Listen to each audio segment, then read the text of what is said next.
Ya, kalau tadi kita melihat ulasan kasus artis-artis yang promosi judi online, sekarang kita akan lihat ulasan lengkap untuk kasus Mario Dandi dan kawan-kawan pemirsa, penganiayaan David Ozora. Saya masih bersama dengan Pak Ahyar di sini untuk melihat dari perspektif hukum, tapi kita lihat terlebih dahulu timeline kasus ini, mulai dari kasus ini viral hingga kemudian ditetapkan sebagai tersangka. Nah, Anda kemudian pasti tidak akan bisa jauh-jauh dari kasus ini, di mana 20 Februari 2023 tepatnya penganiayaan terhadap David dilakukan oleh Mario Dandi, pemirsa. Nah, kemudian ini ada videonya viral di media sosial dan kemudian menuai simpati dan rasa geram dari masyarakat karena begitu sadis sekali, pemirsa. Kita lihat lagi ya. Nah, 23 Februari nggak berselang lama Mario langsung ditetapkan sebagai tersangka. Lalu selanjutnya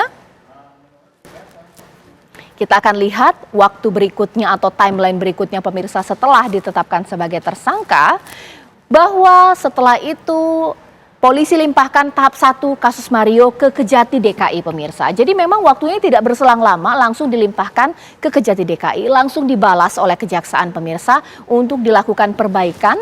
Dan kita lihat ternyata langsung direspon oleh Kejaksaan Tinggi DKI Jakarta. Ya, pemirsa, dan kemudian kita lihat setelah 21 Maret, pemirsa, kasus tersebut yang kemudian sudah direspon hingga kemudian penetapan tersangka. Nah, sekarang kita lihat peran-perannya ya, pemirsa ya. Peran-peran mereka ini seperti apa? Nah, untuk peran Mario Dandi merencanakan dan juga melakukan penganiayaan, menyebarkan video penganiayaan. Ini Mario Dandi. Lantas bagaimana dengan Shane yang juga dianggap sebagai bagian dari penganiayaan, pemirsa? Tapi kita lihat terlebih dahulu untuk jerat hukumnya. Jerat hukum Mario Dandi seperti apa? Kalau kita lihat peran seperti ini, lantas apa jerat hukumnya? Nah, ini dia, pemirsa. Penganiayaan berat, pasal 355 KUHP ayat 1, pemirsa. Diancam dengan pidana penjara paling lama 12 tahun. Pak Ahyar, tanpa mengurangi rasa duka cita atau juga simpati kita terhadap David, sekiranya dengan apa yang dilakukan oleh Mario Dandi, sudah setara tidak, Pak? Sudah ideal tidak, Pak? Dengan pasal yang dikenakan, bahkan juga vonisnya, seperti apa? Ya, kalau kita lihat pasal itu udah paling mentok, yang paling atas. Nggak ada lagi dalam pasal 355 itu hanya 12 tahun.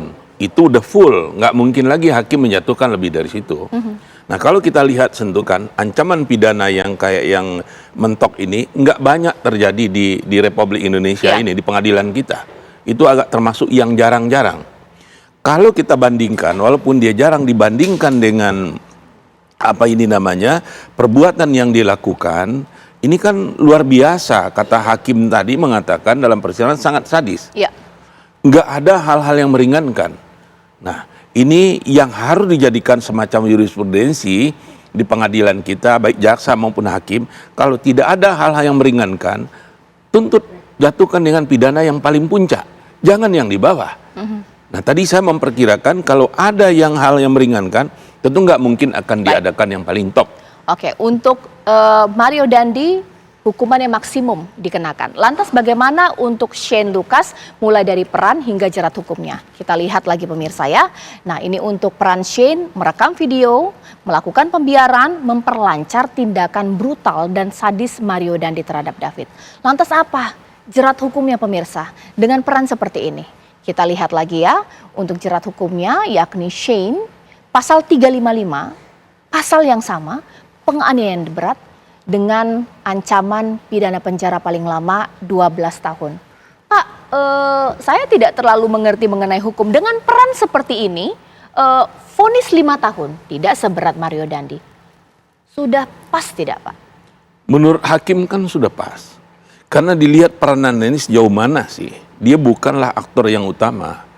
Katakanlah bukan aktor intelektualnya dia itu, tapi dia turut serta melakukan tindak pidana, peranannya tidak sepul dari Mario. Jadi ini kurang separuh dari Mario. Kalau kita lihat dari itu kurang dari setengah dia, ya masih dalam batas-batas yang kelaziman yang terjadi di pengadilan lah. Oke, ada yang menganggap apakah ini terlalu berat atau seperti apa, Pak? Itu relatif. Kaki tangan ini, Pak, ya? Iya. Kalau dia nggak membiarkan, belum tentu terjadi ini. ya dia bisa cegah. Kalau kita lihat kalau atau dia berteriak atau ketika satpam yang datang ke tempat itu dia katakan bukan biasa-biasa aja, ini memang ada hal sesuatu peristiwa yang akan terjadi. Ini kan dia tidak melakukan itu. Sekarang kita lihat untuk anak AG pemirsa ya, ini pelaku ketiga pemirsa anak AG, kemudian kita lihat ke peran dan juga jerat hukum. AG mengatur rencana pertemuan, janjian pemirsa, ikut perencana kampanyean dan menyaksikan penganiayaan. Jerat hukumnya pemirsa dengan proses hukum yang juga dilakukan oleh kuasa hukum dari AG sendiri. Kemudian kita lihat apa jerat hukumnya. Ya, kita lihat sekarang jerat hukum untuk anak AG pemirsa. Ya, ini dia. Pasal 76C, pasal 80 ayat 2, pasal 35 KUHP pemirsa. Ya, kita lihat bahwa anak AG dikenakan pasal seperti itu, bahkan ia sudah divonis pemirsa, yakni 3 tahun 6 bulan di PT Pengadilan Tinggi DKI Jakarta 3 tahun 6 bulan. Mungkin langsung saja saya ke Pak Ahyar. Pak, sudah ada proses hukum lanjutan yang dilakukan, tapi tetap sama ini vonisnya. Seperti apa Bapak menanggapinya? Iya, karena ini kan anak-anak. Inilah hal yang kenapa kok kelihatannya nggak seberat yang lain itu. Ini anak yang berhadapan dengan hukum. Ini mungkin pertimbangan majelis untuk menjatuhkan dia 3 tahun. Jadi 12, 5, 3. 3 ini kan berarti 1/4. 25% dari Mario. Mungkin dinilai tanggung jawabnya 25% nih dari apa yang dilakukan oleh Mario bagi seorang anak ini.